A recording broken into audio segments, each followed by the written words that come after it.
Hei Anne. Hei Annika. Missä me olemme? Olemme Rovaniemellä, Galleria Villavinkkelissä, valokuvaaja ja taiteilija Kaisa Sirenin vieraana. Tämä on ihana paikka.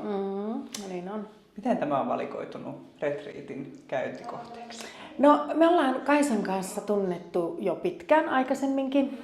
Ja sitten kun hän keikahti tänne taiteen puolelle ja minä sitten kirjoittamisen puolelle, niin sitten uudelleen löydettiin toisemme ja päätettiin, että tämähän on mahtava tila pitää kirjoituskursseja ja ollaan pidettykin muutamia kursseja. Ja sitten kun Kirjoita paremmin retriitit käynnistyi tässä 2 vuotta sitten, niin tämä on sitten valikoitunut meille vakiopaikaksi, jonne retriittiläiset haluaa tulla kerran jälkeen uudelleen. Niin, nimenomaan, että sinne halutaan tulla uudelleen Kyllä. ja uudelleen. Kyllä.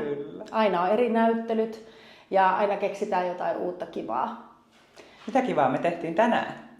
Tänään me opittiin 2 maalaustekniikkaa ja kovasti ahkeroitiin tuolla ja saatiin ihania taideteoksia. Ja sen jälkeen sitten siitä, kun saatiin luovuushanat auki, niin nyt on sitten retriittiläiset tuolla pitkin galleriahuoneita kirjoittamassa.